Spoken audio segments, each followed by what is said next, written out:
Tambala na! At eto na sila, ang nag-iisang masugid na tagahanga ni Nicole Yala. Chris Chuper! Kasama ang nag-iisang diehard fan ni Chris Chuper, Nicole Yala! Dear Nicole and Chris. Dear Nicole and Chris. Dear Nicole and Chris. Dear Nicole and Chris. Magandang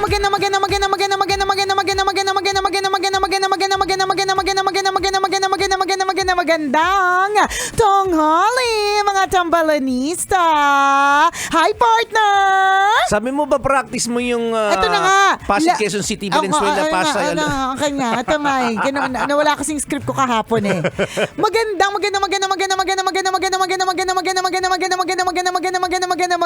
tanghali.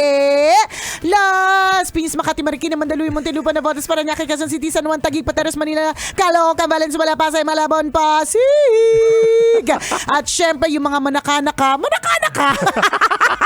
na nakatutok sa atin sa iba't ibang parte ng Pilipinas at iba't ibang parte ng mundo. Hello po sa inyong lahat. Sana po ay feel good ang inyong Friday kasi kami ni partner super duper feel good to the maximum level dahil sapagkat because mainit-init pa ang pagkakatanggap namin ng not one, Not two, not three, but four Platinum Stallion Media Awards. Grabe, Yan. pangmalakasan po yung award Sa na ito. True Lalo. Galing sa Trinity University of Asia. Thank you very much, Trinity University of Asia. I believe this is our 5th ba? Or tama yung sinabi ko kahapon, 10,988 Platinum Stallion Award. Pang Hall of Famer na yung datingan. So, maraming salamat po sa lahat ng mga bumubuo ng Trinity University of Asia para sa 4 na awards na natanggap po namin kagabi. Ano ito? Best Male DJ, Chris Chuper. Best Radio Program of the Year, Hey, Tambala na! Yarn, FM Radio Station of the Year, Love Radio. And Female Disc Jockey of the Year, Nicole Yala. Ayun! Yay!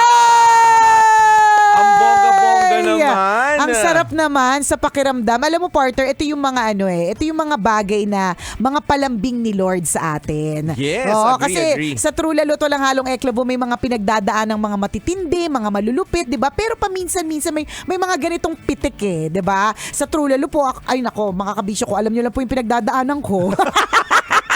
Saan ba kasi daan ng daan? Hindi ko nga alam kung saan ako daan ng daan. mo? Sa trot, nakakaloka talaga yung mga dinadaanan kong ang daming pasikot-sikot, ang daming masusukal, di ba?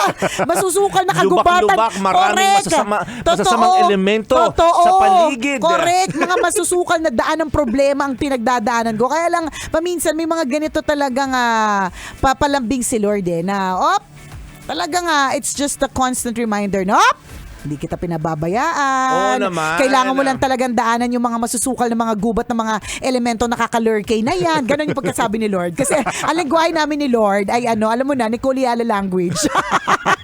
Siya nag-a-adjust sa'yo. Correct. Tambalan language. Ganon. Pero sobra, ang galing ng ganitong klase ng awards, mga kaibigan. Super. Totoo po yun, pangmalakasan tong award na ito. Kasi mga estudyante, mga guro, di ba, bumubuo ng isang eskwelahan Correct. ang nagbigay ng ganitong klase ng awards. And alam naman natin na kapag school po yung nagbigay ng awards, kadalasan actually talagang malimit na sobrang dalas na pinupuntahan ito ng mga awardees, ng mga recipients. Pinupuntahan talaga ito ng mga artista, ng mga batikang mga broadcaster, Yes. yung mga magagaling na mga personalidad. Tama. Pinupuntahan talaga kasi iba talaga kapag ang nagbigay ng parangal ay ang academe. Correct. Yun. So again, isang bonggacious to the maximum levelacious na pasasalamat sa Trinity University of Asia para sa aming not one, not two, not three, but but four. four. 4 awards. Thank you so much. Mabuhay po ang mga guro at estudyante estudyante ng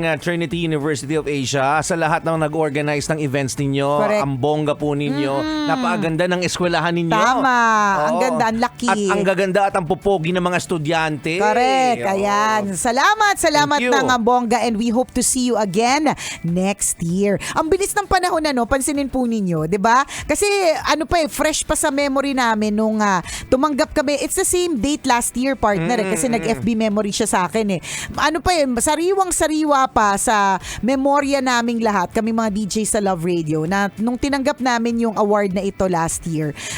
Nag-videoke kami pagkatapos. May celebration after. May celebration po kami after, at malinaw na malinaw po kung paano po may nadulas, may nalasing, may naihi sa salawal. Ikaw ba lahat ito na sinasabi mo? Oo, kasi lalayo pa ba tayo? Huwag na tayo nagtututuro, kasi pag nagtuturo tayo, partner, papahamak tayo. So ako na talaga ako. Ay, promise talaga, partner. Storymaker ka talaga. Oo, storymaker of the year. Sa trota. Hindi totoo, partner. Sa sobrang katindihan talaga ng kalasingan natin nun. Ang hindi ko makakalimutan, umuwi ako ng bahay, basang-basa yung pantalong ko. Tapos pag amoy ko, ang panghe. Naihi ako sa sobrang daming nainom. Naamoy namin lahat yun ngayon.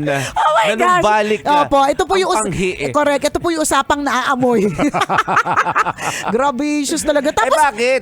Napaihi ka? Kasi naman ilang bang tower yung ininom namin? Para mga 16,888 na tower. Next time sabihin mo sa amin na kami na mismo magdadaya para sa'yo. Nakakaloka. Ganun talaga kapag alam mo na medyo maluwag na. Lumalabas na hindi napipigilan. Oo, correct. Hindi na nakakarating sa paroroonan. Agad-agad. Nakakaloka. Ay, natumba sino? Si Raketera, natumba.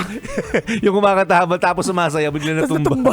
Nadulas. Di ba? Alam mo ganun? Grabe ka, tumatawa ka pa. Hindi, natatawa talaga ako, di ba? Ano pa nga natin, yung plinash pa nga natin yung sa FB Live dati, di ba?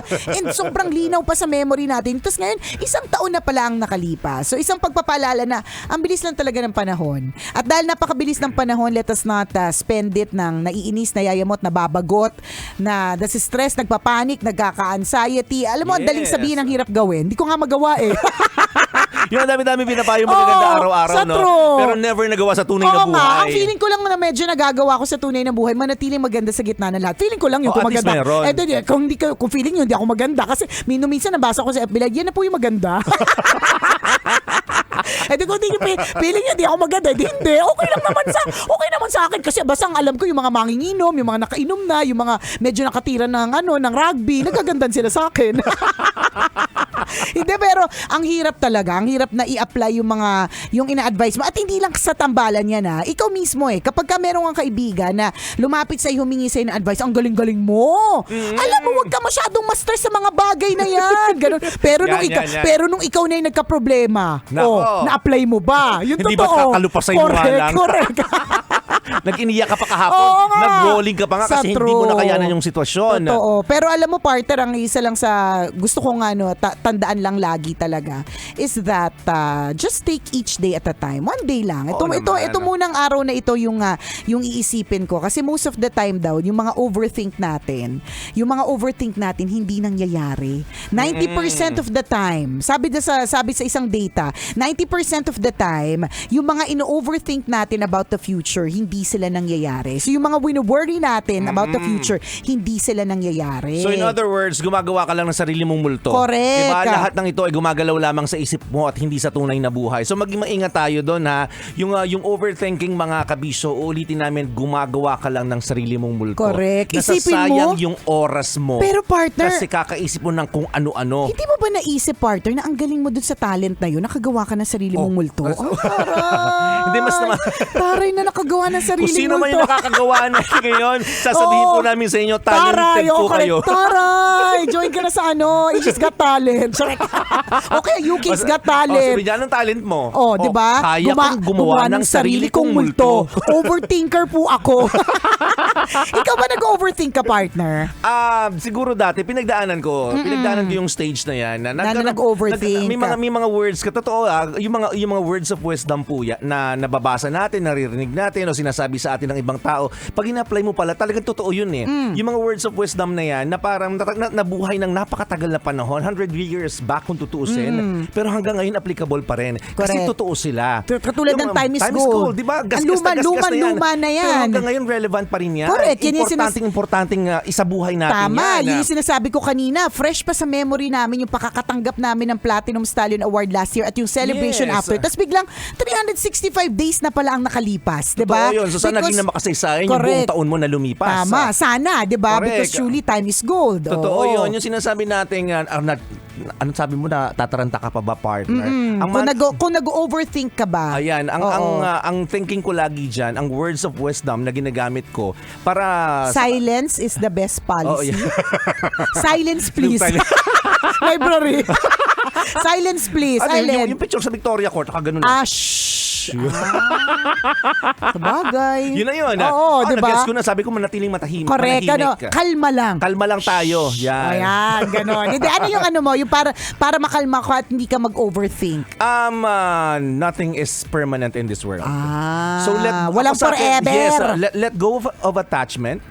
Kasi pag, kunyari, pag attach ka sa napakaraming bagay, sa napakaraming tao, sa napakaraming pangyayari at sitwasyon sa buhay mo, masasaktan ka. Kapag meron kang attachment, lagi kang may expectation. For example, di ba, sinasabi Sa jowa. lagi kang may expectation sa jowa mo. Paano pag hindi mo na-meet yung expectation mula sa jowa mo? Eh di lagi ka masasaktan. Lagi masama yung tingin mo sa kanya. At lagi hindi masaya ang buhay.